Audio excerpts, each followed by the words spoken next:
നമസ്കാരം. കർണാടകയിലെ ഹാസനിൽ വീട്ടിലുണ്ടായ സ്ഫോടനത്തിൽ ദമ്പതിമാർക്ക് ഗുരുതര പരിക്ക്. ഹാസനിൽ ഹാളൂർ പോലീസ് സ്റ്റേഷൻ പരിധിയിലെ സുദർശൻ, കാവ്യ എന്നിവർക്കാണ് സ്ഫോടനത്തിൽ ഗുരുതരമായി പരിക്കേറ്റത്. ഇരുവരെയും വിദഗ്ധ ചികിത്സയ്ക്കായി ബംഗളൂരുവിലെ ആശുപത്രിയിലേക്ക് മാറ്റിയിരിക്കുകയാണ്. സ്ഫോടനത്തിൽ വീട്ടിലുണ്ടായിരുന്ന ഇവരുടെ 2 കുട്ടികൾ പരിക്കേൽക്കാതെ അത്ഭുതകരമായി രക്ഷപ്പെട്ടു. ചൊവ്വാഴ്ച രാവിലെയാണ് ഈ സംഭവം. ഗ്യാസ് സിലിണ്ടറുകൾ പൊട്ടിത്തെറിച്ചാണ് അപകടമുണ്ടായതെന്നാണ് ദമ്പതിമാരുടെ വീട്ടുകാർ പോലീസിന് നൽകിയ മൊഴി.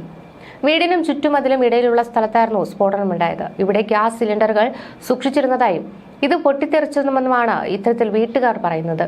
എന്നാൽ പോലീസും ബോംബ് സ്ക്വാഡും ഫോറൻസിക് വിദഗ്ധരും സ്ഥലത്ത് നടത്തിയ പരിശോധനയിൽ സംശയാസ്പദമായ രീതിയിൽ ചില ലോഹഭാഗങ്ങൾ അടക്കം കണ്ടെത്തിയിട്ടുണ്ട്. അതിനാൽ തന്നെ സ്ഫോടനം സംബന്ധിച്ച് സംശയങ്ങളുണ്ടെന്നും വിശദമായ അന്വേഷണം നടത്തുമെന്നും പോലീസ് പറഞ്ഞു. സംഭവത്തിൽ ഹാസൻ എസ്.പിയുടെ നേതൃത്വത്തിലാണ് അന്വേഷണം നടക്കുന്നത്. സ്ഫോടനത്തിന്റെ തീവ്രതയിൽ വീടിന്റെ താഴത്തെ ഭാഗത്തെ വാതിലുകളും ഗ്ലാസ് ജനാലകളും തകർന്നു. അകത്തുണ്ടായിരുന്ന ഗ്ലാസ് വസ്തുക്കളിലെ കഷ്ണങ്ങൾ വീടിനുള്ളിൽ ചിതറിക്കിടക്കുന്ന അവസ്ഥയിലാണ്.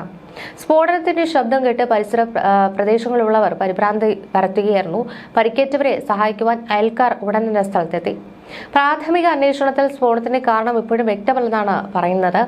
ഗ്യാസ് സിലിണ്ടർ ചോർച്ചയോ വൈദ്യുത ഷോർട്ട് സർക്യൂട്ടോ മറ്റെന്തെങ്കിലും കാരണമോ ആയിരിക്കാമെന്നാണ് പോലീസ് സംശയിക്കുന്നത്. ആളൂർ പോലീസ് സ്റ്റേഷനിലെ ഉദ്യോഗസ്ഥർ അന്വേഷണം ഊർജിതമാക്കിയിട്ടുണ്ട്. സംഭവ സ്ഥലം ഇത്തരത്തിൽ സന്ദർശിച്ച ഫോറൻസിക് സംഘം സ്ഥലത്ത് നിന്ന് തെളിവുകളൊക്കെ ശേഖരിച്ചിട്ടുണ്ട്. സ്ഫോടനത്തിന്റെ ഉറവിടം കണ്ടെത്താൻ ശ്രമിച്ചു വരികയാണ്. പരിക്കേറ്റവരെ ദമ്പതികളെ ഉടൻ തന്നെ ആളൂരിലെ സർക്കാർ ആശുപത്രിയിൽ പ്രവേശിപ്പിച്ചു. തുടർന്ന് ആശുപത്രിയിൽ ചികിത്സ നൽകിയിട്ടുണ്ട്. കൂടുതൽ ചികിത്സയ്ക്കായി ഇപ്പോൾ ബംഗളൂരുവിലേക്ക് കൊണ്ടുപോയി. ഇവരുടെ നില ഗുരുതരമെന്നാണ് ഡോക്ടർമാർ പറഞ്ഞത്. കുട്ടികളുടെ പരിക്കുകൾ ഗുരുതരമല്ലെങ്കിലും ആശുപത്രിയിൽ ചികിത്സ തുടരുകയാണ്.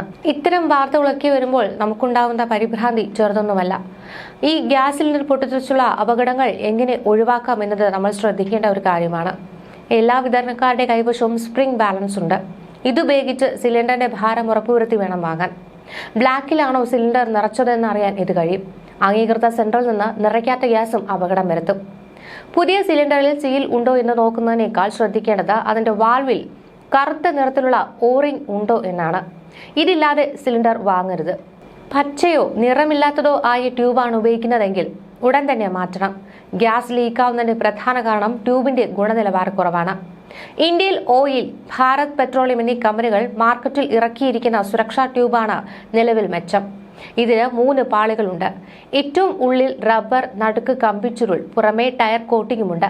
ഇത് എലി കഴിച്ചാൽ മുറിയില്ല, വളഞ്ഞു കിടന്നാലും ഒടിയില്ല. 5 വർഷം വരെ അപകടം കൂടാതെ ഉപയോഗിക്കാം. നിറമില്ലാത്ത PVC ട്യൂബുകൾ ഉപയോഗിച്ചാൽ അതിനുള്ളിൽ ഗ്യാസും PVCയും പ്രവർത്തിച്ച് ഓയിൽ ഉണ്ടാകും. ഇത് ഗ്യാസ് കത്തുന്നതിന് തടസ്സമാകും. ഉപയോഗം കഴിഞ്ഞാൽ റെഗുലേറ്റർ നിർബന്ധമായി ഓഫ് ചെയ്യണം. ഗ്യാസിന്റെ മണം വരുന്നുണ്ടെങ്കിൽ അടുപ്പ് കത്തിക്കരുത്. ഉടൻ വിതരണക്കാരനെ അറിയിച്ച് സിലിണ്ടർ മാറ്റി വാങ്ങണം. ഗ്യാസ് തീരാറാകുമ്പോൾ വരുന്ന മണം പേടിക്കേണ്ടതില്ല. ലീക്ക് ചെയ്യുന്നത് തിരിച്ചറിയാൻ ഗ്യാസിൽ ചേർക്കുന്ന മിസൈൽ മെർകാപ്റ്റൻ എന്ന രാസവസ്തുവാണ് ഇതിന് കാരണം. സിലിണ്ടർ കാലിയാകുമ്പോൾ ഇത് കൂടുതൽ അളവിൽ പുറത്തേക്ക് വരും. ഗ്യാസ് സ്റ്റൗ ഉപയോഗിക്കുന്ന അടുക്കളയിൽ മണ്ണെണ്ണയോ വിറകോ സൂക്ഷിക്കരുത്. മണ്ണെണ്ണ സ്റ്റൗവും ഗ്യാസിനടുത്ത് വെക്കരുത്. ഇനി പൊട്ടിത്തെറിക്കുന്നത് എങ്ങനെ? അതായത് ഗ്യാസ് ലീക്ക് ചെയ്തതോ ഇലക്ട്രിക്കൽ തകരാറ് മൂലമോ തീ പടർന്നാൽ ഗ്യാസ് സിലിണ്ടറിനുള്ളിലെ വായു വികസിക്കും. ഇത് ഗ്യാസ് സിലിണ്ടറിൽ മർദ്ദം വർദ്ധിപ്പിക്കുന്നതിന് കാരണമാകും. ഉന്നത മർദ്ദത്തിൽ സിലിണ്ടർ പൊട്ടിത്തെറിക്കാം. ഇങ്ങനെ സംഭവിച്ചാൽ പൊടുന്നനെ സ്വതന്ത്രമാകുന്ന ഗ്യാസ് കത്തി നാശനഷ്ടവും ജീവഹാനിയും ഉണ്ടാകാം. അടുക്കളയിൽ ഇലക്ട്രിക് സർക്യൂട്ട് സുരക്ഷിതമാണെന്ന് ഉറപ്പുവരുത്തുക. തീ പിടിക്കാവുന്ന വസ്തുക്കൾ അടുക്കളയിൽ സൂക്ഷിക്കാതിരിക്കുക എന്നിവയാണ് ശ്രദ്ധിക്കേണ്ട കാര്യങ്ങൾ.